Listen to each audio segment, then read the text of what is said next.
Hello students, आज हम बात करेंगे बीकॉम थर्ड ईयर के पेपर मैनेजमेंट अकाउंट की। ये पेपर है सन 2022 का और इसको हम आज सॉल्व करेंगे।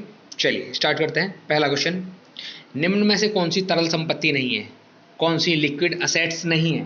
तो कौन सा लिक्विड असेट्स नहीं है? Closing stock, closing stock. चलिए सेकंड क्वेश्चन, निम्नलिखित में से कौन सा कोषों का स्रोत नहीं है, कौन सा कोषों का स्रोत नहीं है। सोर्स ऑफ फंड कौन सा नहीं है इनमें से, ठीक है। सॉरी, कौन सा है पूछा है, कौन सा नहीं पूछा, कौन सा है। निम्न में से कौन सा कोषों का स्रोत है। कहां से पैसा आएगा? तो स्थायी संपत्ति की विक्रय से, स्थायी संपत्ति के विक्रय। जब भी आप असेट सेल करेंगे तो वहां से पैसा आएगा। चलिए नेक्स्ट क्वेश्चन की बात करेंगे। क्वेश्चन नंबर 3, क्वेश्चन नंबर 3 देखिए, निम्न में से किसका अंतर विचरण कहलाता है। निम्न में से किसका अंतर विचरण कहलाता है। पहला है क्रिया का प्रमापित एवं वास्तविक स्तर, दूसरा क्रिया का बजटित एवं वास्तविक स्तर। देखिए प्रमापित और बजटित सेम सेम इसका मतलब होता है, तो इसमें से ऑप्शन सी सही रहेगा, ए और बी दोनों, ठीक है। फोर्थ क्वेश्चन देखिए, किस आधार पर बजट को वर्गीकृत किया जाता है। किस आधार पर बजट को वर्गीकृत किया जाता है। लचीलेपन के आधार पर भी किया जाता है, समय के आधार पर भी किया जाता है, कार्य के आधार पर, उपरोक्त सभी। डी ऑप्शन एकदम ठीक है इसका। क्वेश्चन नंबर 5 देखेंगे। क्वेश्चन नंबर 5, बजटेड स्थायी उपरिव्यय तथा वास्तविक स्थायी उपरिव्यय के बीच के अंतर को क्या कहा जाता है। क्या कहा जाता है? स्थिर उपरिव्यय बजट विचरण, स्थिर उपरिव्यय खर्च विचरण, दोनों कहा जाता है। सी ऑप्शन एकदम ठीक है। नेक्स्ट क्वेश्चन की बात करें, क्वेश्चन नंबर 6।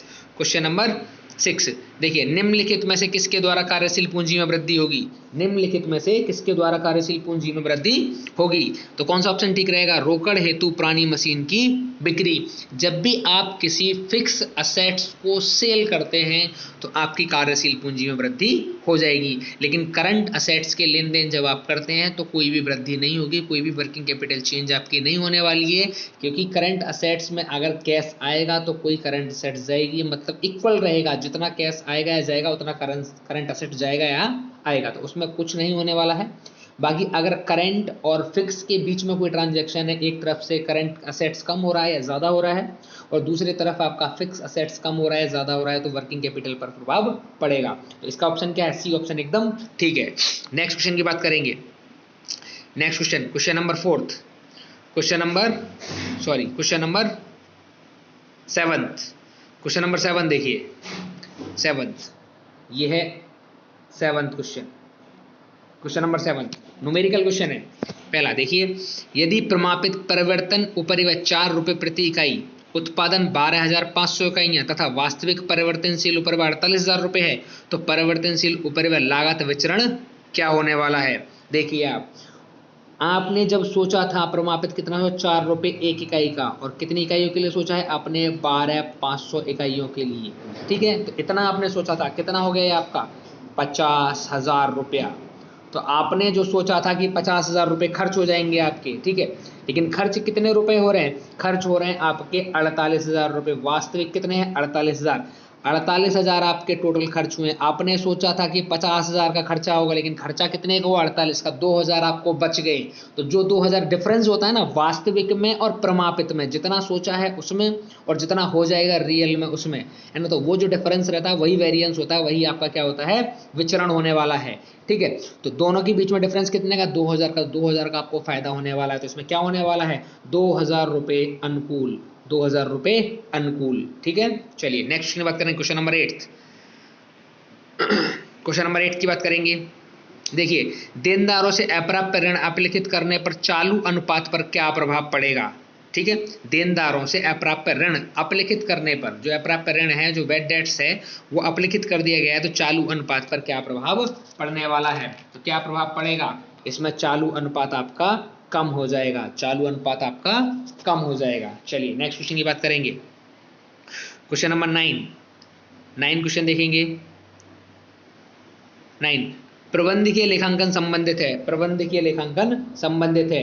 ऑप्शन देखेंगे। ए ऑप्शन, लेखांकन समंकों के प्रस्तुतिकरण से, लेखांकन समंकों के विश्लेषण से, दोनों से है, तो सी ऑप्शन एकदम ठीक है। क्वेश्चन नंबर 10, निम्न में से किस कारण से सामग्री मात्रा विचरण उत्पन्न होता है। किस कारण से सामग्री मात्रा विचरण, याद रहे सामग्री मात्रा विचरण, मटेरियल क्वांटिटी वेरिएंस पूछा है उन्होंने, ठीक है। तो क्या रहेगा इसमें? इसमें ऑप्शन बी सही रहेगा, बी ऑप्शन एकदम ठीक रहेगा, अत्यधिक अपव्यय, रिसाव और सिकुड़न आदि के कारण। ठीक है, चलिए नेक्स्ट क्वेश्चन की बात करें, क्वेश्चन नंबर 11।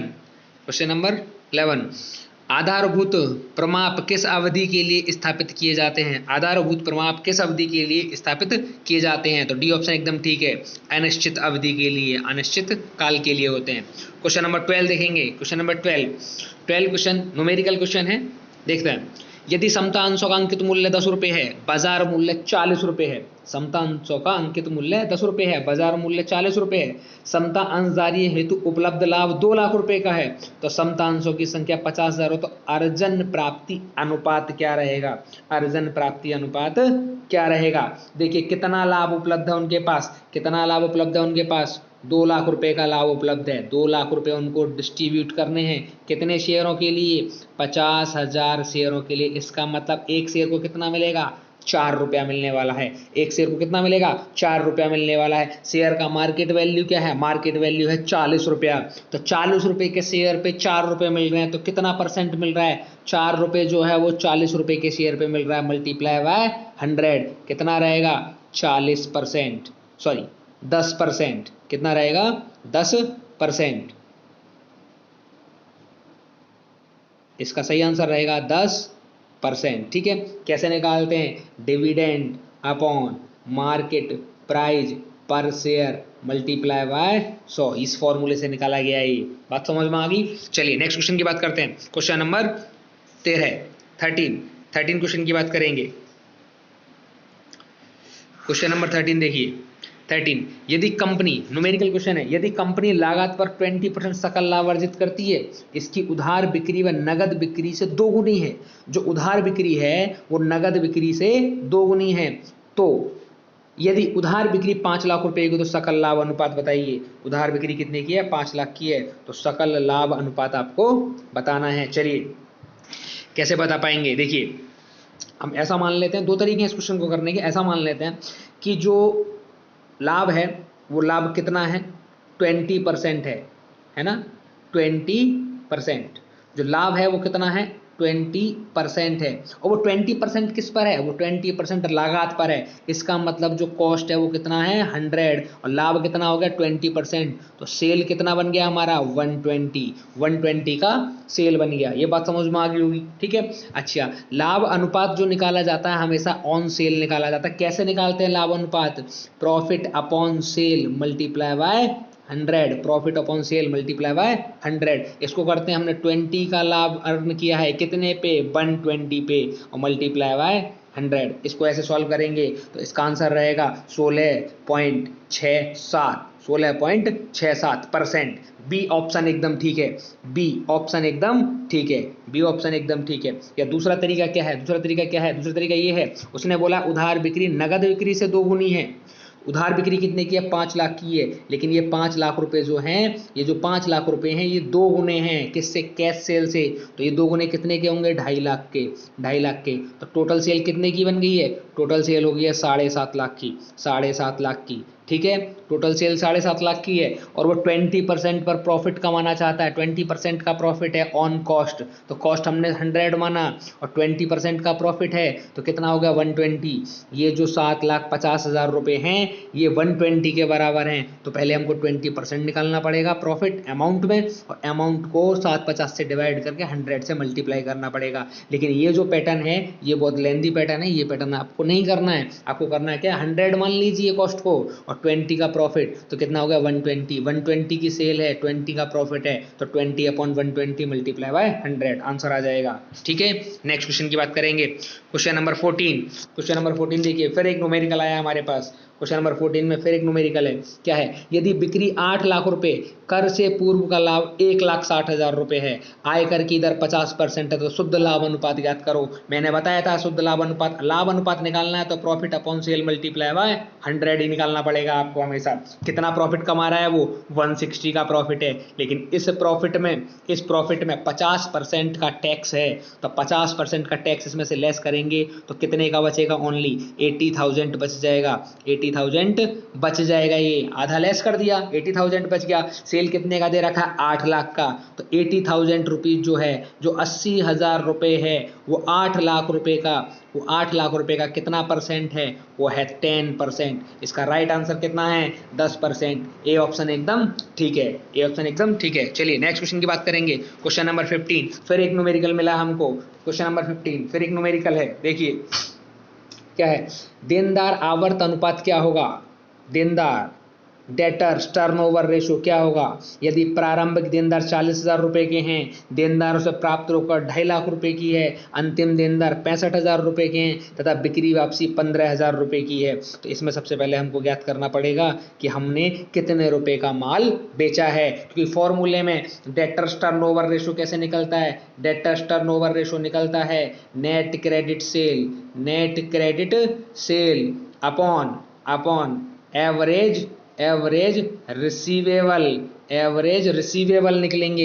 एवरेज रिसीवेबल का मतलब है कि जो भी डेटर्स हैं या जो भी बीआर हैं, उनका ओपनिंग और क्लोजिंग जोड़िए और 2 से भाग लगा दीजिए, एवरेज कर दीजिए। ठीक है, चलिए तो इस फॉर्मूले के लिए पहले नेट क्रेडिट सेल हमको चाहिए, उधार विक्रय हमको चाहिए। वो हमारे पास है या नहीं है हमको देखना पड़ेगा, वो हमारे पास है या नहीं है। क्वेश्चन में नहीं दे रखी है तो हमको पहले निकालनी पड़ेगी नेट क्रेडिट सेल। कैसे निकालेंगे नेट क्रेडिट सेल? सीधा तरीका है, आप डेटर्स अकाउंट जैसे बनाते हैं वैसे बना लीजिए। डेटर्स अकाउंट को ओपनिंग डेटर्स 2 साइड में लिखो और क्लोजिंग डेटर्स बाई साइड में। ओपनिंग डेटर्स कितने के हैं? 40,000 के, 40,000 के ओपनिंग हैं। ठीक है, उधार माल बेचा तो 2 साइड में आएगा, अभी है नहीं हमारे पास। प्राप्त रोकड़ कितने की है? 2.5 लाख की, 2.5 लाख को बाई साइड में लिख दिया, रोकड़ मिल गया हमको। अंतिम देनदार कितने के हैं? 65,000 के, बाई साइड लिख दिया 65,000 रुपये। विक्रय वापसी कितने की है? 15,000 की, 15,000 की। बाई साइड का टोटल लगाओ, 2 साइड का टोटल जो उसमें से घटा दो तो आंसर बचेगा 290, 290। ये जो 290 है, ये जो 2,90,000 है, यही क्या है? यही क्रेडिट सेल है, यही क्रेडिट सेल है। चलिए तो क्रेडिट सेल हमको मिल गई, मैंने यहाँ लिख लिया क्रेडिट सेल कितना मिला? 290,000, 290 मिल गया क्रेडिट सेल। चलिए अच्छा अब बात करते हैं, अब बात करते हैं, क्या बात करेंगे अब देखते हैं। देखिए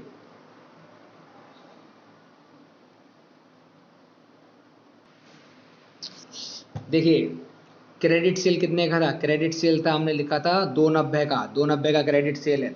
अब इस क्रेडिट सेल में से 15,000 का माल वापस आ गया है, 15,000 का माल वापस आएगा। 290 में से 15 आपको लेस करने हैं, 290 में से 15 आपको लेस करने हैं, तो कितने बचेंगे? 2,75,000, 2,75,000। ये क्या है? Net credit sale, net credit sale. फॉर्मूले में जो था नेट क्रेडिट सेल कितने की आई है?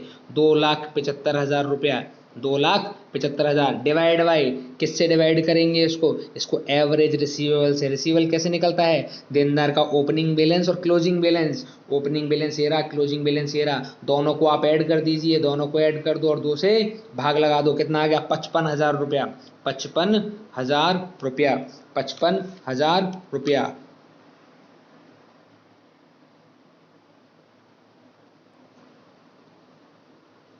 देखिए ये 55 नहीं, 55 नहीं है, 55 नहीं आएगा, 52,500 आएगा। दोनों को ऐड करेंगे कितना रहेगा? 1,05,000, तो ये रहेगा 52,500, 52,500। जब डिवाइड लगाएंगे तो आंसर आएगा 5.24, 5.24। ए ऑप्शन एकदम ठीक है, ए ऑप्शन एकदम ठीक है। राइट आंसर क्या है? राइट आंसर है ए ऑप्शन ए। चलिए क्वेश्चन नंबर 16, फिर से एक न्यूमेरिकल है हमारे पास। क्वेश्चन नंबर 16 देखिए, यदि चालू दायित्व 2 लाख रुपए के हैं और चालू अनुपात 2.5:1, तरल अनुपात 1:1 है, तो व्यापारिक रहतिये का मूल्य ज्ञात कीजिए। व्यापारिक रहतिये का मूल्य ज्ञात कीजिए। सबसे पहले हमको क्या निकालना पड़ेगा? करंट असेट्स निकालनी पड़ेंगी और माइनस करंट, सॉरी करंट नहीं, करंट असेट्स में से अगर आप लिक्विड असेट्स को माइनस करेंगे तो आपका स्टॉक आपको मिल जाएगा, स्टॉक आपको मिल जाएगा। तो करंट असेट्स कहाँ से आएगा? करंट रेशो से। तो करंट रेशो कितना दे रखा है? 2.5:1। तो इसको मैं कैसे लिख सकता हूँ? 2.5/1 बराबर क्या होता है? Current assets upon current liabilities. तो करंट लायबिलिटीज मेरे को दे रखी है कितने की? 2 लाख की। करंट लायबिलिटीज मेरे को दो रखी है 2 लाख की, और मैं यहाँ देखूंगा करंट असेट्स। अगर मैं इस 2 लाख का मल्टीप्लाई कर दूं 2.5 में क्रॉस मल्टीप्लाई से, तो मेरा करंट असेट्स का वैल्यू आ जाएगा, करंट असेट्स का वैल्यू आ जाएगा। तो करंट असेट्स कितने का आएगा? 5 लाख रुपए। इनको मैं रफ करता हूँ, मेरे को मिल गया करंट असेट्स। करंट असेट्स कितने का है? 5 लाख रुपए का। करंट असेट्स कितने का है?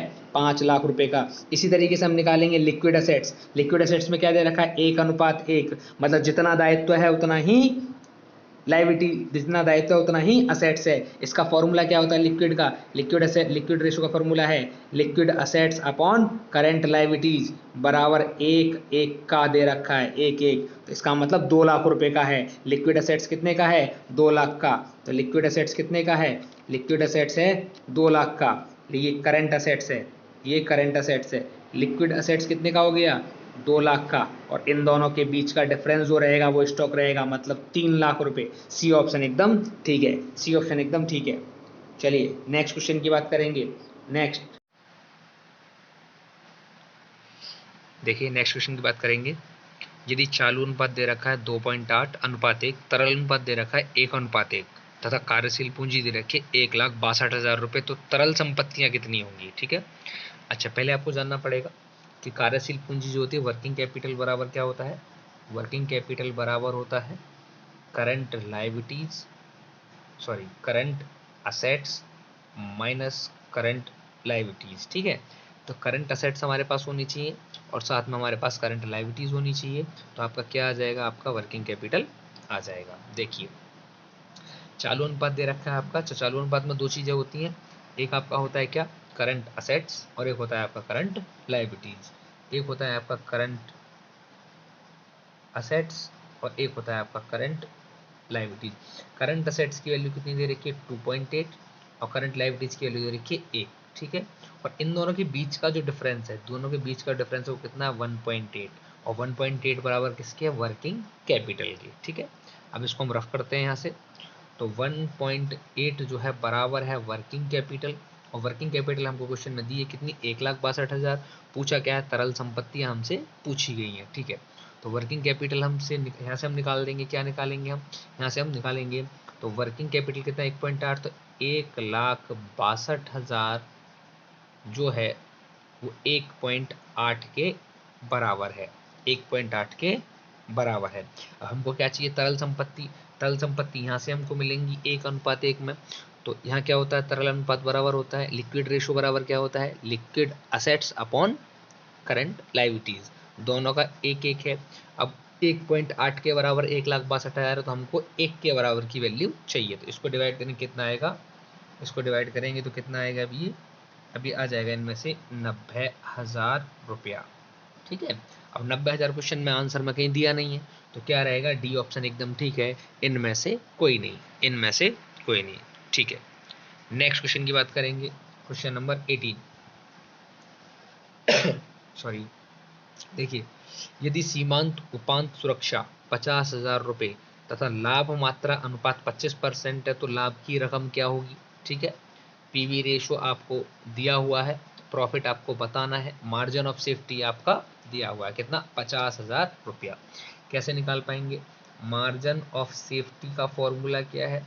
मार्जिन ऑफ सेफ्टी का फॉर्मूला है profit upon PV ratio, profit upon PV ratio. अब देखो, मार्जिन ऑफ सेफ्टी दिया है कितना? 50,000। मार्जिन ऑफ सेफ्टी दिया 50,000 बराबर प्रॉफिट कितना दिया है? आपका दिया है प्रॉफिट हमको पता नहीं है, अपॉन 25%। ठीक है, ऐसे कुछ दिया हुआ है। अब इसको सॉल्व कैसे करेंगे? ये जो वैल्यू है इसको कैसे सॉल्व करते हैं? इसको सॉल्व करेंगे, इसको पूरे को सॉल्व कैसे करना है? P अपॉन 25 और मल्टीप्लाई बाय 100, ऐसे सॉल्व होगा ये। ठीक है। तो वैल्यू क्या बन जाएगी हमारे पास? वैल्यू हमारे पास बनेगी 50,000 बराबर P अपॉन 25 और मल्टीप्लाई बाय 100। इसको पूरे को आप सॉल्व कर लेंगे, और जब ये सॉल्व हो जाएगा तो इसका आंसर आएगा 12,500, 12,500 रुपये। ठीक है। चलिए नेक्स्ट क्वेश्चन की बात करेंगे। अगला क्वेश्चन 19। फिर एक आपके पास न्यूमेरिकल आ गया है 19 में। देखिए, यदि लाभ मात्रा अनुपात 50% है, पीवी रेशो है, सुरक्षा उपांत आपको दे रखा है ना, सुरक्षा उपांत 40% है, तथा विक्रय दे रखा है आपको 1 लाख रुपए है, तो उत्पादन सीमा स्तर सम विच्छेद बिंदु की रकम क्या होगी। ठीक है, आपको निकालना क्या है, अभी इसमें आपको निकालना है ब्रेक इवन पॉइंट आपको निकालना है। ठीक है, ब्रेक इवन पॉइंट आपको निकालना पड़ेगा इसमें। अब आपको दे क्या रखा है, आपको दिया हुआ है 1 लाख रुपया, ये क्या है आपका विक्रय मूल्य दिया हुआ है 1 लाख रुपया। ठीक है, चलिए अच्छा, अब हम ऐसे समझ सकते हैं कि एम ओ एस जो होता है, एम ओ एस बराबर होता है actual sale minus break even point sale, है ना, break even point sale. Okay, ये होता है। चलिए, तो अब हम इसमें कैसे कर पाएंगे, एक्चुअल सेल हमारे पास है कितना, 1 लाख रुपए का है, एम ओ एस हमको दिया है कितना, 40% दिया हुआ है। तो हम ऐसा मानते हैं कि जो एम ओ एस है ना, इससे हम निकाल पाएंगे, ये सुरक्षा उपांत दिया हुआ है आपको, सॉरी एम ओ एस जो दिया है ना, ये मार्जिन ऑफ सेफ्टी दिया हुआ है आपको 40% का, मार्जिन ऑफ सेफ्टी आपको दिया हुआ है 40% का। देखिए, तो हम इसको ऐसे कर सकते हैं कि हमको इसमें से क्या चाहिए, हमको इसमें से चाहिए बी ई पी, ये हमको चाहिए। तो हम क्या करते हैं कि ए एस को अगर हम इधर ले जाएं, या फिर एक बात समझ लीजिए, इसको इस तरीके से समझ लीजिए कि एम ओ एस जो होता है वो क्या होता है, वो होता है actual sale minus B E P, है ना, ये होता है। अगर मैं इसको ऐसे रखूँगा, एक्चुअल सेल मेरे पास है, एक्चुअल सेल मेरे पास है, तो बी पी को मैं इधर लेके जाऊँ तो एक्चुअल सेल बराबर क्या हो जाएगा, M O S plus B E और पी हो जाएगा। समझ गए बात को, ये मेरे पास 1 लाख रुपए दिया है, एम ओ एस दिया है मेरे पास 40%, इसका मतलब है जो जो बचा है ये 60% के बराबर बचा होगा, मतलब ये पूरा 100% होता है, ये बचा है 60% के बराबर। ठीक है, चलिए बात आ गई समझ में। अब हमको बी ई पी चाहिए, ये हमको 1 लाख रुपए हैं, पूरे एक्चुअल सेल के कितने हैं, 1 लाख रुपए, तो 1 लाख का आप 60% निकाल दीजिए, कितना आएगा, 60,000 रुपया, ये इसका राइट आंसर रहेगा, 60,000 रुपया राइट आंसर, 19 का ए। चलिए देखिए 20 क्वेश्चन, देखिए 20 क्वेश्चन में क्या है, यदि स्थायी व 4,000 रुपये है, उत्पादन सीमा स्तर सम विच्छेद बिंदु 10,000 रुपये है, बिक्री 20,000 रुपये है और विक्रय मूल्य 20% घटाने पर 4,000 रुपये लाभ कमाने हेतु कितनी बिक्री करनी होगी, है ना, कितना आपको सेल करना होगा। तो रिक्वायर्ड सेल का इसमें आंसर पूछा है हमसे, रिक्वायर्ड सेल का आंसर हमसे पूछा हुआ है। तो रिक्वायर्ड सेल हम कैसे निकालते हैं, रिक्वायर्ड सेल निकालते हैं हम इसमें, हमको निकालना पड़ेगा required sale, fixed cost plus required sale का फॉर्मूला क्या है, रिक्वायर्ड सेल का फॉर्मूला क्या है, fix cost plus desired profit, जितना प्रॉफिट आप चाहते हैं, डिवाइड बाय पीवी रेशो। लेकिन अगर पीवी रेशो नहीं है आपके पास तो आप क्या करेंगे, S P minus V P, इसमें S P minus V P लगाना ज़्यादा सही रहेगा, क्यों, क्योंकि इसमें विक्रय मूल्य को 20% घटाने की बात कर रहा है। ठीक है, तो पीवी रेशो में ये पॉसिबल नहीं हो पाएगा, हम S P minus V P करेंगे ताकि हम सेल्स प्राइस को घटा सकें। इस फॉर्मूले को नोट डाउन कर लें, उसके बाद आप सॉल्व करेंगे क्वेश्चन को। देखिए सबसे पहले हमको क्या निकालना पड़ेगा, सबसे पहले हम इसमें निकालेंगे एस पी और वी पी की जो वैल्यू है, तो वेरिएबल आपको निकल के आना चाहिए इसमें, जब तक वेरिएबल नहीं आएगा तब तक क्वेश्चन सॉल्व नहीं हो पाएगा।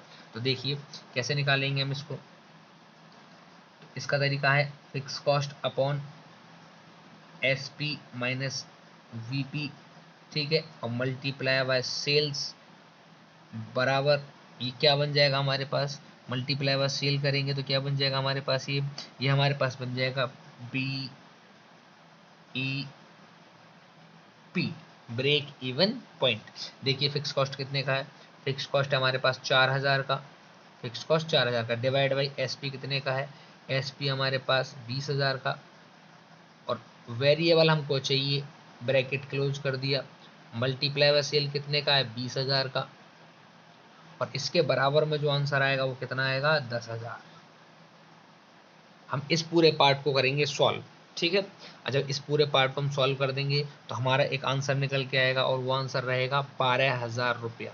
वो आंसर क्या रहेगा, 12,000 रुपया, और ये आंसर किसका रहेगा, वीपी का, वेरिएबल कॉस्ट का आंसर है, वेरिएबल प्राइस का आंसर है। अब यहाँ से रिक्वायर्ड सेल का जो फॉर्मूला बताया उसको आप लगा दीजिए। रिक्वायर्ड सेल का फॉर्मूला क्या है, फिक्स कॉस्ट कितनी, ये फिक्स कॉस्ट कितने की है? फिक्स कॉस्ट है भाई 4000 की। कितना प्रॉफिट आप कमाना चाहते हैं? 4000 का आप प्रॉफिट कमाना चाहते हैं। डिवाइड बाई सेल कितना था? 20,000, लेकिन 20,000 में से आपको 20% लेस करना है। 20,000 में से 20% लेस करना है आपको, और साथ में आपको माइनस करना है वेरिएबल प्राइस कितना? 12,000 रुपया। ये पूरा फॉर्म आप सेट करेंगे तो ऊपर हो जाएगा 8,000। 20,000 में से 20% लेस करेंगे तो बचेगा कितना? 16,000। और 16,000 में से 12,000 लेस करेंगे तो कितना बचेगा? आपका 4,000 रुपये। और इस मल्टीप्लाई कर देना है आपको सेल्स का, मल्टीप्लाई कर देना है आपको सेल्स का। तो फॉर्म क्या बनेगी? 8,000 रुपया ऊपर रहेंगे, डिवाइड बाई कितने रहेंगे? ये 4,000, और मल्टीप्लाई बाय न्यू सेल कितने की है? 16,000 रुपये की। तो आंसर कितना आ गया इसका? 32,000 रुपया। ठीक है, 32,000 रुपया। सी ऑप्शन एकदम ठीक है। चलिए नेक्स्ट क्वेश्चन की बात करते हैं। Next question, question number 21। निम्न में से कौन प्रबंधकीय लेखांकन से संबंधित नहीं है? तो सी ऑप्शन एकदम ठीक है, लेखांकन आंकड़ों का प्रस्तुतिकरण, ये ऑप्शन ठीक है। Question number 22। निम्न में से किससे शुद्ध लाभ को विभाजित करके प्रति अंश आय की गणना की जाती है? ऑप्शन सी पूर्वाधिकार तथा समतांश। ऑप्शन सी पूर्वाधिकार तथा समतांश दोनों की संख्या से। ठीक है, नेक्स्ट क्वेश्चन की बात करेंगे। Next question 23। देखिए, बजटरी नियंत्रण के अंतर्गत नियंत्रण की इकाई क्या होती है? नियंत्रण की इकाई क्या होती है? इकाई होती है अवधि। इकाई क्या होती है? अवधि। सी ऑप्शन एकदम ठीक ऑप्शन है। 24। निम्न में से कौन तरलता की सबसे कड़ी जांच होती है? तो पूर्णतः तरल अनुपात, पूर्णतः तरल अनुपात, एब्सोल्यूट लिक्विड रेशो। अगला, निम्न में से कौन सा अनुपात प्रतिशत में व्यक्त किया जाता है? तो लाभदायकता अनुपात, बी ऑप्शन एकदम ठीक है। नेक्स्ट क्वेश्चन की बात करेंगे। Question number 26। निम्न में से किस बजट को तैयार करते समय स्थिर परिवर्तनशील लागत का वर्गीकरण विशेष महत्व रखता है? कौन सा ऐसा है, कौन सा बजट ऐसा है जिसमें कि स्थिर और परिवर्तनशील लागत जो रहती है उनका वर्गीकरण करना विशेष महत्व रखता है? तो कौन सा रहेगा वो? लोचपूर्ण बजट। ठीक है। 27। एक निम्न स्वामित्व अनुपात किसका सूचक होता है? अति व्यापार का, अति व्यापार का, ओवर ट्रेडिंग का। ठीक है, आगे 28। निम्न में से किसके लिए मूल्य अर्जन अनुपात उपयोगी होता है? किसके लिए होता है? अंशों में विनियोक्ताओं हेतु, अंशों में विनियोक्ताओं हेतु, जो लोग अंशों में इन्वेस्ट करते हैं उनके लिए। ठीक है, आगे 29 देखिए question, question number 29। Question number 29 देखिए, पुस्तकीय ऋणों से वसूली का चल अनुपात पर क्या प्रभाव पड़ेगा? पुस्तकीय ऋणों से वसूली का चल अनुपात पर क्या प्रभाव पड़ेगा? कोई प्रभाव नहीं पड़ेगा, कोई प्रभाव नहीं पड़ेगा। ठीक है, पुस्तकीय ऋण डेटर्स हैं, करंट असेट्स होती है, और उनसे पैसा आएगा तो करंट असेट्स जितने रुपए से कम होंगे उतने रुपए से कैश बढ़ जाएगा, तो करंट असेट्स की वैल्यू तो वैसी की वैसी रहेगी ना। ठीक है, तो कोई प्रभाव नहीं पड़ेगा। 30। प्रमाप लागत विधि निम्न में से किसमें सहायता पहुंचाती है? सी ऑप्शन एकदम ठीक है, कार्य कुशलता मापने में। अगला क्वेश्चन, जब कोष प्रभाव विवरण बनाया जा रहा हो तो कर के लिए प्रावधान को मानना चाहिए, कर के लिए प्रावधान को मानना चाहिए, क्या मानना चाहिए? सी ऑप्शन एकदम ठीक है, चालू दायित्व एवं लाभों का नियोजन। ठीक है, नेक्स्ट क्वेश्चन की बात करेंगे। क्वेश्चन नंबर 32 देखिए, रोकड़ प्रभाव विवरण निम्न में से किसके आधार पर तैयार किया जाता है? किसके आधार पर तैयार किया जाता है? लावानी खाते से, अतिरिक्त सूचनाओं से, आर्थिक चिट्ठी, सभी से, उपरोक्त सभी से। अगला, प्रयुक्त सामग्री गुणवत्ता में अंतर के कारण उत्पन्न विचलन कहलाता है, तो क्या कहलाता है? उपभोग विचरण, उपभोग विचरण। ठीक है, नेक्स्ट क्वेश्चन नंबर 34 क्वेश्चन जो रहेगा न्यूमेरिकल है। देखिए न्यूमेरिकल क्वेश्चन क्या है, समझ लीजिए, वेरिएंस वाला क्वेश्चन है, वेरिएंस के टाइप का क्वेश्चन है, वेरिएंस तो नहीं है, वेरिएंस के टाइप का है। प्रतिकूल अनुकूल आंसर भी दे रखे हैं, तो वेरिएंस का क्वेश्चन रहेगा, ये वेरिएंस का क्वेश्चन है। देखिए, यदि बजरेट, ये बजरेट नहीं है, ये बजटेड है, बजटेड उत्पादन 88 इकाइयाँ, वास्तविक उत्पादन 75 इकाइयाँ, प्रति इकाई प्रमाप घंटे 10 है, वास्तविक कार्य घंटे कितने हैं 700। तो कितनी इकाइयां तुमने उत्पादन की हैं? हमने उत्पादन किया भाई 75 इकाइयां, और कितने रुपए खर्च किए? 600 रुपये खर्च किए हैं। चेक करते हैं अब जरा, देखो हमने 600 रुपये खर्च किए हैं 75 इकाइयों के लिए, लेकिन हमने सोचा कितना था 88 इकाई, तो multiply by 88, 600 divide by 75 multiply 88, कितना आ गया ये आ गया भाई 704, 704। ठीक है, चलिए 704 घंटे। तो ये जो है स्टैंडर्ड आवर आए हैं, ये क्या है स्टैंडर्ड आवर कितने आए हैं 704 घंटे। ठीक है, और वास्तविक कितने दे रखे हैं? वास्तविक दे रखे हैं 600, तो एक्चुअल आवर कितने दे रखे हैं 600। ठीक है, पूछा क्या है तो क्रिया अनुपात क्या होगा, रेशो उनसे पूछा है, तो रेशो हम क्या करेंगे एक्चुअल आवर 600 डिवाइड बाई 704, ठीक है, और मल्टीप्लाई बाय 100। इस पूरे को हम सॉल्व करेंगे तो आंसर रहेगा हमारा 85.23, 85.23। अच्छा, अनुकूल रहेगा प्रतिकूल रहेगा ये बड़ा सोचना जरूरी है, कि दो ऑप्शन दे रखे हैं 85 3 के। तो देखो सोचा था 704, हुए कितने 600, तो सोचने से जब कम खर्चा होता है तो हम ये मानते हैं कि आंसर अनुकूल आता है, अनुकूल। ठीक है, अनुकूल आंसर रहेगा। अच्छा एक बात समझिए, एक बात समझिए, समझने की बात क्या है, इसमें आंसर जो है 85 23, तो आंसर ए ऑप्शन नहीं है, ए ऑप्शन नहीं है, ऑप्शन सी ठीक है। अच्छा दूसरा एक बात और समझिए, अनुकूल प्रतिकूल में थोड़ा और समझ लीजिए। क्या समझना है, जब बात खर्चे की रहेगी, खर्चे की रहेगी तो आप जब कम खर्चा सोचेंगे और खर्चा ज़्यादा होगा तो आंसर जाएगा प्रतिकूल में। ठीक है, लेकिन आप जब खर्चों को ज़्यादा सोचेंगे और खर्चा रियल में कम रहेगा तो आंसर जाएगा अनुकूल में। ठीक है, अब घंटों की बात करते हैं। घंटों में क्या है कि आपने सोचे थे कि 704 घंटे लगेंगे, आपने सोचे थे 704 घंटे लगेंगे, लेकिन घंटे कितने लगे, घंटे लगे सिर्फ 600 घंटे, काम जल्दी खत्म हो गया, फायदा हो गया, तो आंसर कैसा रहेगा अनुकूल रहेगा। याद रहे इसमें ये प्रतिकूल लिखा है, प्रतिकूल की जगह अनुकूल होना चाहिए, अनुकूल होना चाहिए। चलिए नेक्स्ट क्वेश्चन की बात करेंगे। नेक्स्ट क्वेश्चन, रोकड़ प्रवाह विवरण निम्न में से किस आधारित होता है, किस पर आधारित होता है। ठीक है, रोकड़ प्रवाह विवरण निम्न में से किस पर आधारित होता है, बी ऑप्शन एकदम ठीक है, बी ऑप्शन रोकड़ पर आधारित होता है। अगला क्वेश्चन, संचालन से कोष की गणना करते समय निम्नलिखित में से कौन सी मद शुद्ध लाभ में से घटाई जाती है। संचालन से कोष की गणना करते समय निम्न में से कौन सी मद, निम्न में से कौन सी मद शुद्ध लाभ में से घटाई जाती है, तो कौन सी मद है वो, गैर संचालन आय या गैर संचालन व्यय, जो भी होंगे घटाए जाएंगे। ठीक है, नेक्स्ट क्वेश्चन की बात करेंगे। नेक्स्ट क्वेश्चन, सुरक्षा उपांत, सुरक्षा उपांत को बोलते हैं margin of safety. Margin of safety कैसे निकलता है, actual sale minus break even sale, D option एकदम ठीक है। नेक्स्ट क्वेश्चन, संशोधित लेखांकन प्रमाप 3 के अनुसार स्थिर संपत्तियों के क्रय को किस क्रिया में शामिल किया जाता है, किस क्रिया में शामिल किया जाता है, विनियोजन क्रिया में, विनियोजन क्रिया में। नेक्स्ट क्वेश्चन की बात करेंगे। क्वेश्चन नेक्स्ट न्यूमेरिकल है, अब न्यूमेरिकल क्वेश्चन सॉल्व करते हैं। देखिए क्या लिखा है, यदि बजटेड बिक्री 1 लाख है, प्रारंभिक स्कंद 17,500 है, अंतिम स्कंद 12,500 है, तो बजटेड उत्पादन क्या रहेगा, आपसे आउटपुट पूछा है, तो कैसे निकालते हैं हम आउटपुट, सीधा तरीका है opening stock plus output minus closing stock बराबर सेल्स। इस फॉर्मूले में वैल्यू को पुट कर दीजिए, आउटपुट का आंसर आ जाएगा, और इसका राइट आंसर रहेगा 95,000 इकाइयाँ, 95,000 इकाइयाँ। नेक्स्ट क्वेश्चन की बात करेंगे। क्वेश्चन नेक्स्ट 40, लागत लाभ मात्रा विश्लेषण बहुत ही महत्वपूर्ण होता है। किसके लिए महत्वपूर्ण होता है भाई, सी ऑप्शन ठीक है, संचालन के विभिन्न स्तरों पर आगम व लागत के बीच संबंध को निर्धारण करने में। ठीक है, नेक्स्ट क्वेश्चन की बात करेंगे। 41, फिर से आपको 41 जो क्वेश्चन है वो आपका न्यूमेरिकल है। देखिए, यदि प्रारंभिक रहतिया आपका 20,000 रुपये दिया है, अंतिम रहतिया 40,000 रुपये दिया है, बिक्री की लागत कॉस्ट ऑफ गुड सोल्ड 1,50,000 रुपये है, तो स्कंदावर्त अनुपात स्टॉक टर्न ओवर रेशो कैसे निकलता है, stock turn over ratio COGS upon average stock.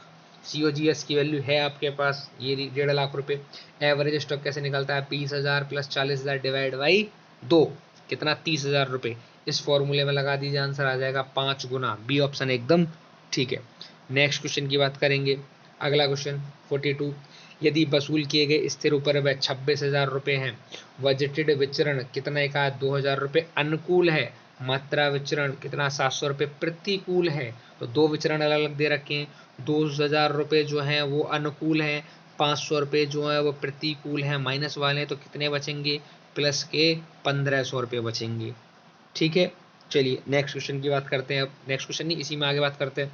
तो स्थिर उपरिव्यय पर व्यय की गई वास्तविक लागत कितनी होगी, वास्तविक लागत पूछी है। वास्तविक लागत कैसे निकलती है, अगर आंसर किसी का प्रतिकूल आ रहा है तो इसका मतलब ये है कि हमने कम सोचा था, रियल में ज़्यादा हुआ। लेकिन आंसर किसी का प्लस में आ रहा है तो इसका क्या मतलब है, वेरिएंस प्लस में कब आता है, कि हमने सोचा ज़्यादा था लेकिन रियल में कम हुआ। तो सोचा कितना था हमने, वसूल कितने किए थे 26,000, वास्तविक हमसे पूछें तो 26,000 से कम रहेंगे। कितने कम रहेंगे, जितना यहाँ प्लस माइनस रहेगा। तो प्लस कितना है 1,500, तो 26,000 में से ये वाले माइनस कर दीजिए, अब कितना बचेगा 24,500। ये आंसर एकदम ठीक है। याद रहे हमेशा वास्तविक पूछेगा तो ये वाली वैल्यू प्लस में आती है तो माइनस करनी पड़ेगी।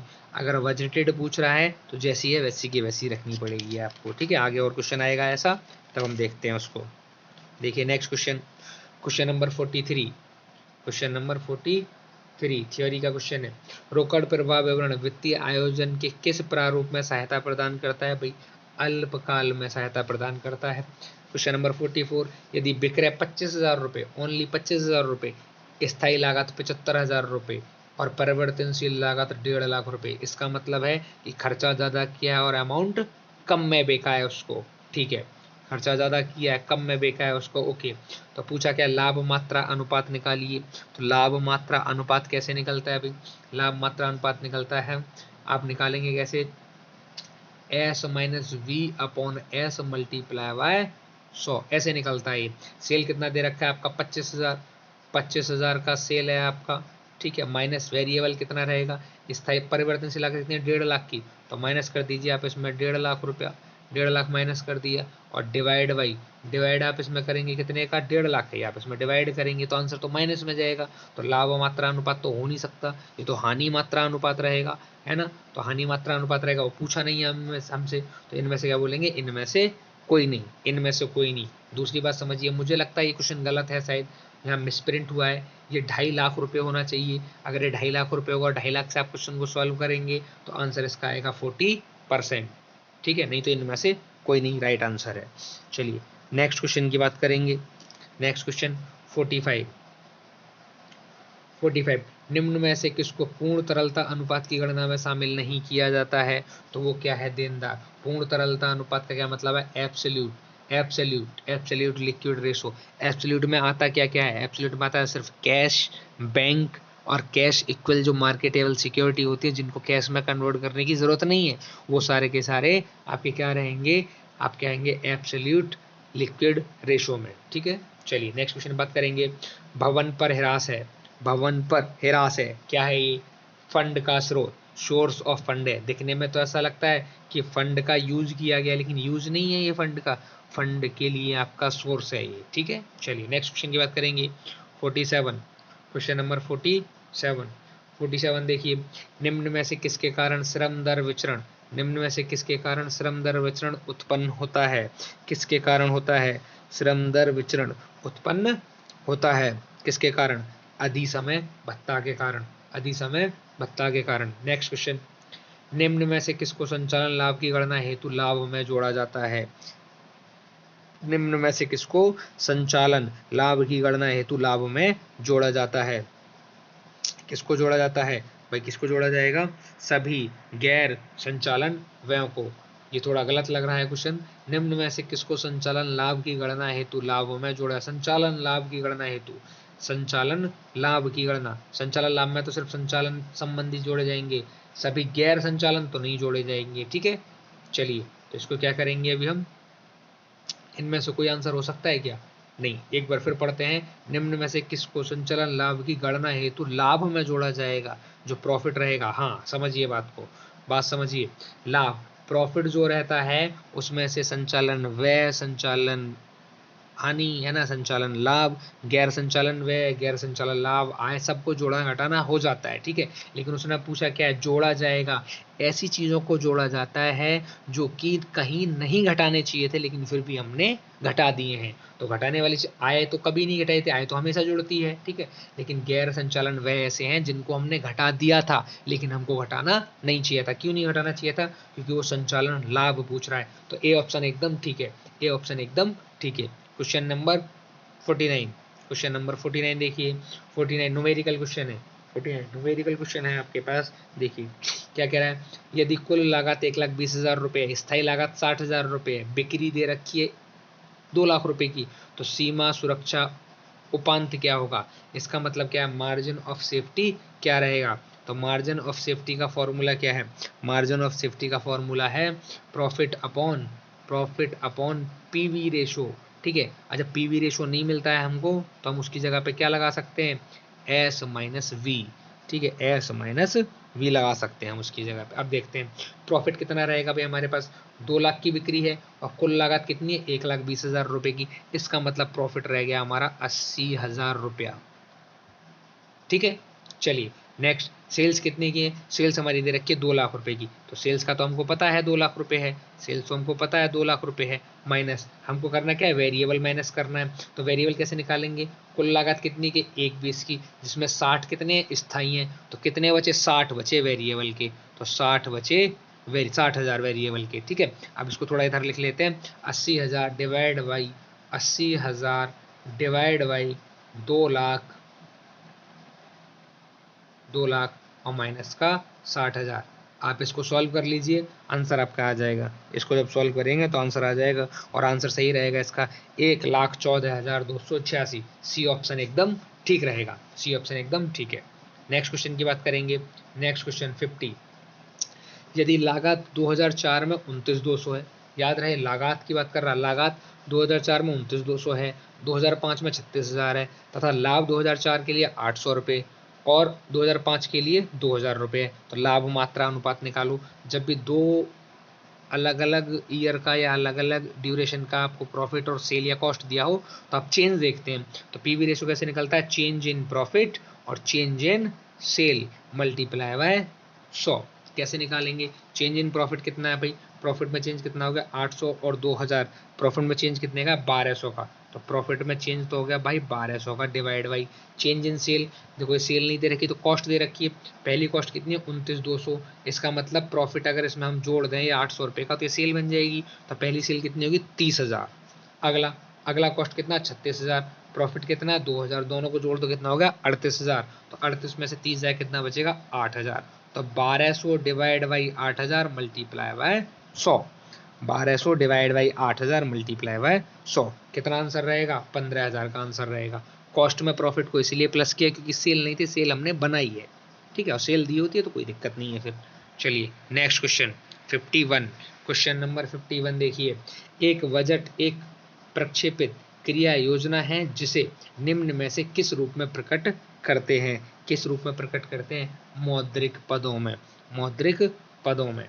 चलिए आगे, ये पद नहीं होना चाहिए मद होना चाहिए, मौद्रिक मदों में, ये पदों लिखा है तो कोई बात नहीं। चलिए नेक्स्ट क्वेश्चन देखिए 52, क्वेश्चन 52 देखिए, देखो 52 में क्या कह रहा है, यदि बजटेड उत्पादन कितने का है 2,000 इकाइयों का है, परिवर्तनशील उपरिव्यय कितने हैं 10,000 है, वास्तविक उत्पादन कितना 3,000 इकाइयों का है और परिवर्तनशील उपरिव्यय कितने हैं 16,000 है।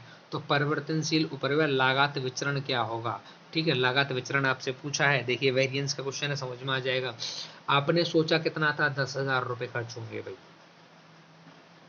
कितनी यूनिट के लिए 2,000 यूनिट के लिए, लेकिन हमने बनाई कितनी है 3,000, तो 3,000 का सेट करना पड़ेगा ना हमको।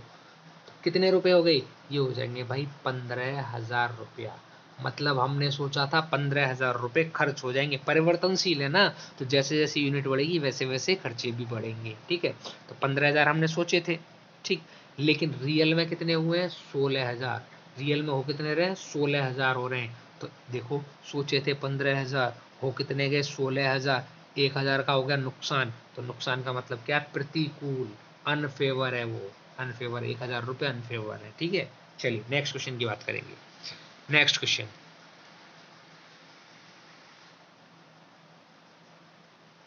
कह रहा सामग्री की दशा में सीमाकारी कारक होता है।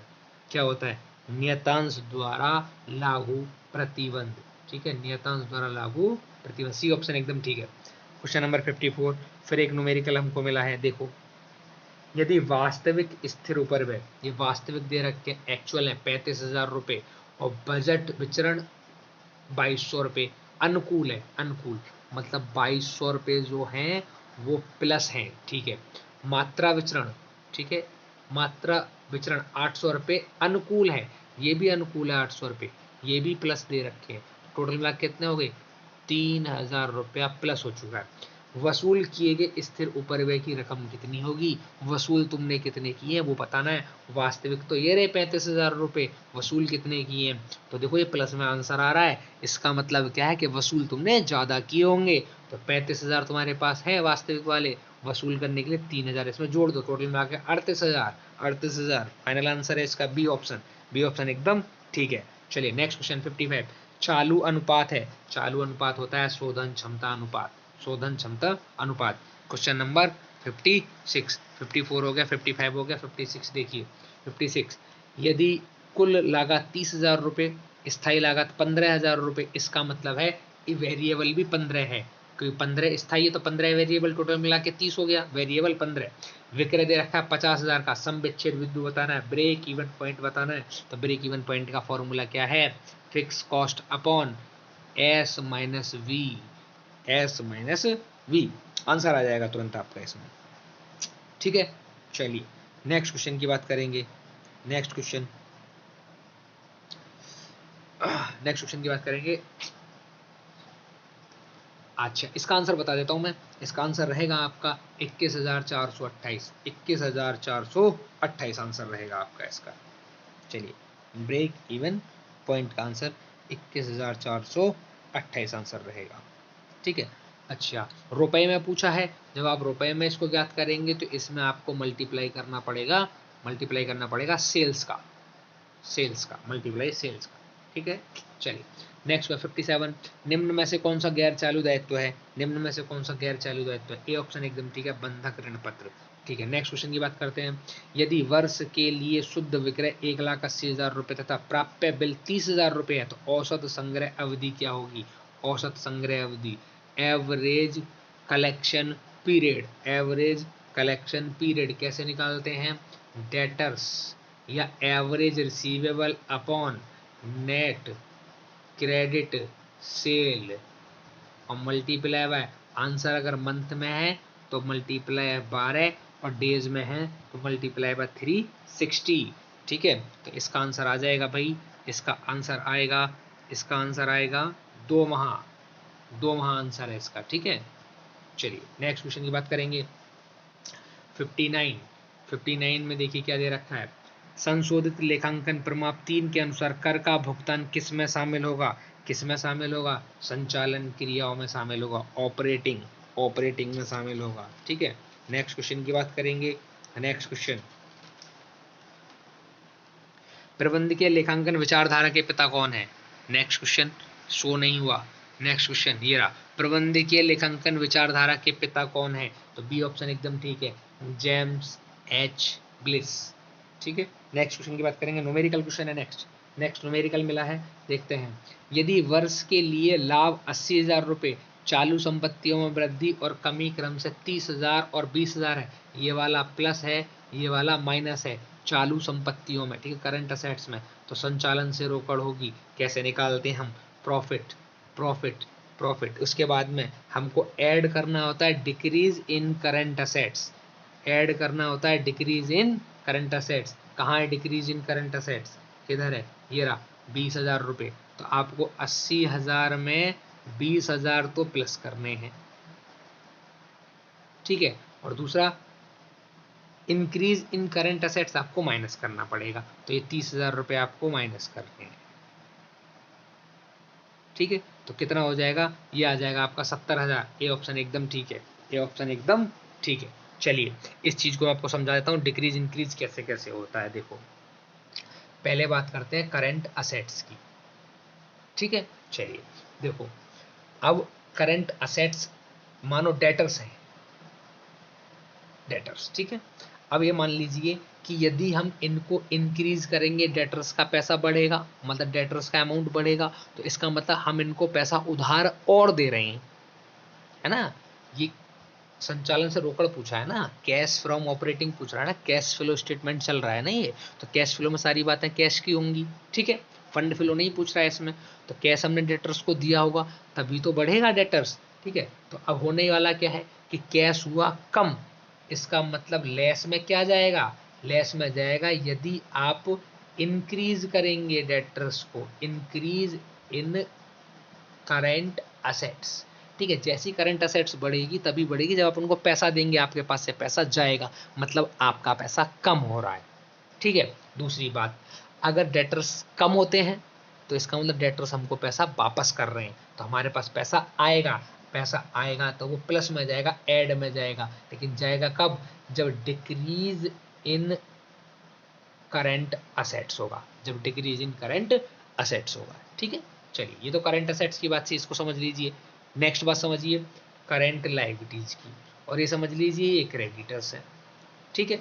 चलिए देखो, अभी क्रेडिटर्स में क्या है कि अगर क्रेडिटर्स का पैसा बढ़ रहा है, मतलब क्रेडिटर्स का जो अमाउंट है वो बढ़ रहा है, ठीक है, तो बढ़ेगा कब, जब हम इनसे उधार पैसा लेंगे, उधार कैश लेंगे, और कैश लेंगे तो हमारे पास पैसा बढ़ेगा, इसका मतलब ऐड में आएगा क्या, इंक्रीज इन करंट लायबिलिटीज, ठीक है। और ये घटेंगे तो इसका मतलब इनको हम पेमेंट दे रहे हैं, मतलब पैसा हमारे पास से जा रहा है, तो इसका मतलब क्या ही जाएगा, लेस में क्या जाएगा, लेस में डिक्रीज इन करंट लायबिलिटीज, ठीक है। तो ये फॉर्मेट है पूरे, इनसे आप करेंगे सॉल्व। चलिए नेक्स्ट क्वेश्चन की बात देखते हैं। नेक्स्ट क्वेश्चन 62, निम्न में से कौन से चालू पूंजी में से चुकता नहीं किए जाते हैं, कौन से ऐसे हैं, ऋण पत्रों का शोधन आप वर्किंग कैपिटल में से पेड नहीं कर सकते हैं। आगे, निम्न में से कौन सी सामग्री मूल्य विचरण का सूत्र है, सामग्री मूल्य विचरण का सूत्र है कौन सा है, क्वांटिटी की बात आनी चाहिए, और मूल्य की बात है तो standard price minus actual price, ये वाली बात रहेगी, ठीक है। चलिए नेक्स्ट क्वेश्चन की बात करेंगे। नेक्स्ट क्वेश्चन, अगला प्रश्न, अगला प्रश्न, प्लांट की दशा में मुख्य कारक क्या होगा, प्लांट की दशा में मुख्य कारक क्या होगा, अपर्याप्त क्षमता, अपर्याप्त क्षमता। आगे, कार्यशील पूंजी का संभावित उपयोग निम्न में से कौन सा होगा, कौन सा होगा, संचालन से हानि, संचालन से हानि, कार्यशील पूंजी का उपयोग हो जाएगा यहाँ, ठीक है। आगे नेक्स्ट, नेक्स्ट क्वेश्चन 66, शुद्ध लाभ प्लस गैर नगद व्यय हानि बराबर होते हैं, ठीक है। तो किसके बराबर होता है, संचालन से कोष, संचालन से कोष। देखिए नेक्स्ट क्वेश्चन, यदि वर्ष में कमाया शुद्ध लाभ, न्यूमेरिकल आ गया, न्यूमेरिकल, यदि वर्ष में कमाया गया शुद्ध लाभ कितने का है, 1.5 लाख रुपए का है, भाई 1.5 लाख रुपए का शुद्ध लाभ तुमने कमाया है, 1.5 लाख का शुद्ध लाभ तुमने कमाया है, और वर्ष के दौरान लेनदारों में वृद्धि हो गई है 36,000 रुपए की, इसका मतलब क्या है, लेनदार तभी तो बढ़ेंगे जब तुम उनसे उधार पैसा ले लोगे, तो पैसा आ रहा है, रोकड़ आ रहा है, कैश आ रहा है, और कैश आएगा तो प्लस होगा कितना, 30,000 रुपए, ये इंक्रीज इन करंट लायबिलिटीज है, इसका मतलब क्या, आंसर कितना है, 1 लाख, अच्छा 36,000 है, 30 नहीं 36, तो 1,86,000 रुपए, राइट आंसर सी ऑप्शन एकदम ठीक है। नेक्स्ट क्वेश्चन की बात करेंगे। नेक्स्ट क्वेश्चन 68, 68 देखिए, प्रमाप लागत, प्रमाप लागत किस हेतु प्रयुक्त होती है, प्रमाप लागत किस हेतु प्रयुक्त होती है, लागत नियंत्रण, लागत नियंत्रण, बी ऑप्शन एकदम ठीक है। नेक्स्ट क्वेश्चन की बात करेंगे। अगला प्रश्न, अगला प्रश्न, क्षमता अनुपात क्या होगा यदि वास्तविक कार्य 300 घंटे और बजटेड उत्पादन हेतु प्रमाप घंटे 440, वास्तविक उत्पादन 75 इकाइयों का है, ठीक है। तो क्षमता अनुपात उसने पूछा है भाई, 300 घंटे उसके वास्तविक हैं, divide by 440, divide by 440, answer percentage में है तो मल्टीप्लाई बाय 100। एक बात समझ लीजिए, उसने सोचे थे 440, हुए 300, तो आंसर तो इसका आने वाला है आपका अनुकूल में, आंसर तो इसका आने वाला है आपका अनुकूल में, अनुकूल आंसर आने वाला है। लेकिन अब देखते हैं क्या होने वाला है आंसर, इसको आप डिवाइड कीजिए, तो डिवाइड करके आंसर कितना आएगा, 68.18, 68.18, ये आंसर से प्रतिकूल नहीं अनुकूल होना चाहिए, पहले भी क्वेश्चन आया उसमें प्रतिकूल ही लिखा है, अनुकूल होना चाहिए था यहाँ पे, ठीक है। चलिए नेक्स्ट क्वेश्चन की बात करेंगे। क्वेश्चन नंबर 70, क्वेश्चन नंबर 70, श्रम दक्षता विचरण का कौन सा सूत्र है, श्रम का, श्रम का कौन सा सूत्र है? तो श्रम का कौन सा सूत्र है? श्रम का सूत्र है डी वाला, SP bracket start SQ minus AQ। ठीक है, नेक्स्ट क्वेश्चन की बात करेंगे। नेक्स्ट क्वेश्चन, विक्रय आगम का सीमांत विक्रय लागत पर आधिक्य किस नाम से जाना जाता है? विक्रय आगम, sales revenue over marginal cost of sales, किस नाम से जाना जाता है? ये जाना जाता है अंशदान के नाम से, अंशदान के नाम से। मार्जिनल कॉस्ट को ही क्या बोलते हैं हम? मार्जिनल कॉस्ट को क्या बोलते हैं हम? क्या बोलते हैं? मार्जिनल पता है था भाई, कंट्रीब्यूशन बोलते हैं, कंट्रीब्यूशन बोलते हैं। ठीक है, नेक्स्ट क्वेश्चन बात करेंगे। निम्न में से किसको अवशोषण लागत निर्धारण के रूप में जाना जाता है? किसको अवशोषण लागत निर्धारण के रूप में जाना जाता है? तो किसको जाना जाता है भाई? सी ऑप्शन एकदम ठीक है, उत्पाद लागत निर्धारण विधि, उत्पाद लागत निर्धारण विधि। नेक्स्ट क्वेश्चन की बात करेंगे। अगला प्रश्न, अगला प्रश्न, विक्रय का विक्रय का विक्रय उत्पादन लागत पर आधिक्य क्या कहलाता है? विक्रय का विक्रय उत्पादन लागत पर आधिक्य क्या कहलाता है? क्या होता है ये? सकल लाभ, सकल लाभ। क्योंकि आप कॉस्ट ऑफ गुड सोल्ड और सेल्स के बीच का डिफरेंस पूछ रहे हैं, तो क्या रहेगा आपका? सकल लाभ रहेगा। ठीक है, आगे वर्ष, अच्छा न्यूमेरिकल आ गया। न्यूमेरिकल, वर्ष के लिए शुद्ध लाभ कितने का है? 30,000 रुपए का है। अग्रिम प्राप्त ब्याज 1 तारीख को 4,000 और 31 तारीख को 6,000। अच्छा, 1 तारीख को जो अग्रिम प्राप्त है ना, वो पिछले साल का है, तो आप उसको घटा देंगे, और इस साल में जो लेना बाकी है ना आपको, उसको आप जोड़ देंगे। ठीक है, देखते हैं अभी क्या है, नेक्स्ट देखते हैं। तो 30,000 में आपको करना क्या है? 30,000 में लास्ट वाले को आपको घटा देना, 4,000 इसमें से हटाना है और 6,000 इसमें जोड़ना है। तो आंसर कितना रहेगा आपका? 32,000। 32,000 राइट आंसर। नेक्स्ट क्वेश्चन देखिए, अगला प्रश्न, निम्न में से समस्यता नहीं सामान्यता कौन सा दीर्घकालीन बजट है? कौन सा? पूंजी बजट दीर्घकालीन बजट होता है, पूंजी बजट दीर्घकालीन बजट होता है। अगला, स्थायी लागत और परिवर्तनशील लागत का अंतर निर्भर करता है, किस पर निर्भर करता है भाई? लागत व्यवहार पर, लागत व्यवहार पर। नेक्स्ट, निम्नांकित में से किस दृष्टिकोण से अवशोषण लागत निर्धारित सीमांत लागत निर्धारण से भिन्न है? ए ऑप्शन रहतिया मूल्य निर्धारण, उत्पादन लागत निर्धारण, दोनों ही ठीक है, दोनों ही ठीक है। सी ऑप्शन में होना चाहिए, सी ऑप्शन में होना चाहिए, सी ऑप्शन में दोनों ही, सी ऑप्शन में होना चाहिए दोनों ही, दोनों ठीक है, सी ऑप्शन एकदम ठीक है। नेक्स्ट, अगला प्रश्न, अगला प्रश्न, प्रबंधकीय लेखांकन का व्युत्पत्ति है, प्रबंधकीय लेखांकन का व्युत्पत्ति है वित्तीय एवं लागत लेखांकन का, वित्तीय एवं लागत लेखांकन का। वित्तीय लागत लेखांकन के बाद ही प्रबंध लेखांकन बना था, वही उसने पूछा है। देखिए आगे नेक्स्ट क्वेश्चन, लोचपूर्ण बजट की सफलता किन व्ययों के सावधानी पूर्वक अध्ययन एवं वर्गीकरण पर निर्भर करती है? किन पर निर्भर करती है? देखते हैं भाई, ऑप्शन दे रखे हैं, 4 ऑप्शन है इसमें। निर्माण, प्रशासनिक एवं विक्रय, ऐतिहासिक एवं पूर्व निर्धारित, स्थायी, परिवर्तनशील, अर्ध परिवर्तनशील, अर्ध परिवर्तनशील, परिवर्तनशील और स्थायी। लोचपूर्ण बजट के बारे में बात कर रहा है वो। ठीक है, चलिए नेक्स्ट क्वेश्चन की बात करेंगे। नेक्स्ट क्वेश्चन, निम्न में से किसको प्रबंधकीय लेखांकन के नाम से जाना जाता है? किसको जाना जाता है? निर्णय लेखांकन को जाना जाता है। अभी निम्न में से कौन सा आदर्श चालू अनुपात है? आदर्श चालू अनुपात कितना है? 2:1। तो 1 और 1 किसका होता है? क्विक रेशो का, क्विक रेशो या लिक्विड रेशो का, तरल अनुपात का आदर्श चालू अनुपात है ये, तरल अनुपात का आदर्श अनुपात है। ठीक है, तरल अनुपात का आदर्श अनुपात है। ठीक है, और 0.51 ये होता है एब्सोल्यूट लिक्विड रेशो का, एब्सोल्यूट लिक्विड रेशो का। नेक्स्ट क्वेश्चन की बात करेंगे। अगला प्रश्न, रोकड़ बजट तैयार करते समय रोकड़ का प्रारंभिक शेष निम्न में से किस में जोड़ा जाता है? रोकड़ बजट तैयार करते समय रोकड़ का प्रारंभिक शेष निम्न में से किस में जोड़ा जाता है? किस में जोड़ा जाता है भाई? रोकड़ बजट तैयार करते समय रोकड़ का प्रारंभिक शेष निम्न में से किस में जोड़ा जाता है?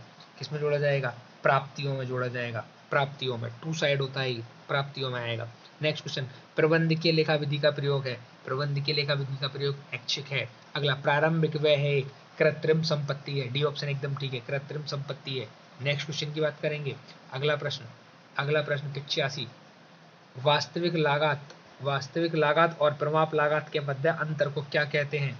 वास्तविक लागत और प्रमाप लागत के मध्य अंतर को क्या कहते हैं? विचरण कहते हैं। यही तो बताया था, वास्तविक और प्रमाप स्टैंडर्ड है ना, जो हम सोचते हैं और जो रियल में होता है उसके बीच का अंतर क्या कहलाता है? विचरण कहलाता है। एक बजट होता है, नेक्स्ट क्वेश्चन, एक बजट होता है प्रबंध के लिए सहायक, प्रबंध के लिए सहायक। नेक्स्ट क्वेश्चन की बात करेंगे। नेक्स्ट क्वेश्चन, सामग्री लागत विचरण निम्न में से किस कारण उत्पन्न होता है? सामग्री लागत विचरण निम्न में से किस कारण उत्पन्न होता है? सभी के कारण, उपयुक्त मात्रा में परिवर्तन, सामग्री में परिवर्तन, सामग्री मूल्य में परिवर्तन, सभी के द्वारा, सभी के द्वारा होता है। 88 क्वेश्चन, निम्न में से क्या प्रभाव, निम्न में से क्या प्रमाप लागत विधि में शामिल होता है? क्या प्रमाप लागत विधि में शामिल होता है? तो बी ऑप्शन एकदम ठीक है, प्रमाप लागत निर्धारण, प्रमाप लागत निर्धारण, ठीक है। नेक्स्ट क्वेश्चन, नेक्स्ट एक बात समझ लीजिए, ये दो बातें, अनुमानित लागत निर्धारण, प्रमाप लागत निर्धारण, ये दोनों ही चीजें कहाँ जाती हैं? वेरिएंस में होती हैं, विचरण में होती हैं। लेकिन यह विचरण नहीं पूछा है, यहाँ प्रमाप लागत विधि पूछा तो आप प्रमाप ही लगाएंगे, ठीक है। नेक्स्ट क्वेश्चन की बात करेंगे। अगला प्रश्न, वित्तीय विचरणों द्वारा किस प्रकार के तथ्य प्रस्तुत किए जाते हैं? किस प्रकार के तथ्य प्रस्तुत किए जाते हैं?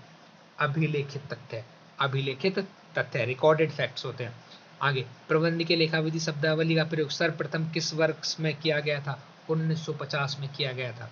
नेक्स्ट क्वेश्चन, विनियोग पर प्रत्यय अनुपात होता है, विनियोग पर प्रत्यय अनुपात होता है शुद्ध लाभ व लगाई गई पूंजी के बीच, शुद्ध लाभ व लगाई गई पूंजी के बीच विनियोग पर प्रत्यय दर निकालते हैं ना, नॉर्मल रेट ऑफ रिटर्न होता है। कैसे निकालते हैं? Profit upon capital employed multiply by 100, वही है ये, ठीक है। नेक्स्ट क्वेश्चन, अगला प्रश्न 92, यदि समता अंश पूंजी ऋण पत्र एवं पूर्वाधिकारी अंशों के योग की अधिक हो तो तुलना में पूंजी संरचना किस प्रकार की होगी? ठीक है, यदि समतांश पूंजी ऋण पत्र और पूर्व अंशों के योग की अधिक हो, ठीक है, योग की अधिक हो, योग की अधिक नहीं, योग अधिक हो, ऐसे लिखा होना चाहिए था। तो क्या होगा? निम्न दंतीकरण, निम्न दंतीकरण पूंजी हुई, लो ग्रेड, लो गियर्ड, ग्रेड नहीं, लो गियर्ड, लो गियर्ड होगा वो, ठीक है। नेक्स्ट क्वेश्चन,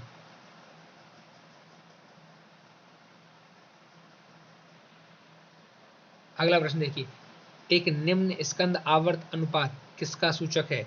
निम्न स्कंद आवर्त अनुपात किसका सूचक है? तीसरा ऑप्शन एकदम ठीक है, स्कंद में अति विनियोग, स्कंद में अति विनियोग। नेक्स्ट क्वेश्चन, निम्न में से कौन सा प्रमाप विद्यमान प्रमाप नहीं है? कौन सा नहीं है? प्रारंभिक प्रमाप, प्रारंभिक प्रमाप, ठीक है। नेक्स्ट क्वेश्चन देखिए 95, निम्न में से किसका विस्तृत विश्लेषण बजटरी नियंत्रण में संबंध हो सकता है? किसका? केवल आय का, केवल व्यय का, न तो आय का न व्यय का, दोनों का, आय और व्यय दोनों का, डी ऑप्शन एकदम ठीक ऑप्शन है। नेक्स्ट क्वेश्चन देखिए 66, नेक्स्ट 66 न्यूमेरिकल क्वेश्चन है, 66 न्यूमेरिकल क्वेश्चन है। देखिए, यदि बिक्री 3 लाख रुपए, बिक्री वापसी 225 है, सॉरी बिक्री वापसी 25,000 है, तो दोनों को घटा दीजिए, नेट सेल आ जाएगी, कितनी की आ जाएगी आपकी? 2,75,000 की नेट सेल आ गई, 2,75,000। नेक्स्ट, रुपए, विक्रित माल की लागत कितनी है? 2,20,000 है, तो सकल लाभ कितना होगा? 275 में से आप 2,20,000 घटा दीजिए, आपका प्रॉफिट बन जाएगा। 275 में से 220 घटा दीजिए, प्रॉफिट बचेगा कितने का? आपका प्रॉफिट बनेगा 55,000 का। अब आपको सकल लाभ अनुपात चाहिए, कैसे निकलेगा? प्रॉफिट, प्रॉफिट बटे net cell, net cell multiply by 100, multiply by net cell कौन सी? एरी 275, ठीक है। इसको आप सॉल्व करेंगे और सॉल्व करके आंसर आ जाएगा आपका बी, 20%, 20%। नेक्स्ट क्वेश्चन की बात करेंगे। अगला प्रश्न 97, यदि शुद्ध विक्रय 375 का है, विक्रित माल की लागत 250 है, संचालन व्यय 30,000 रुपए के हैं, तो शुद्ध संचालन अनुपात क्या रहेगा? शुद्ध संचालन अनुपात क्या रहेगा? आपको करना है क्या है? 375 में से पहले माल की लागत घटा दो, संचालन व्यय भी घटा दो, तो क्या रहेगा आपका?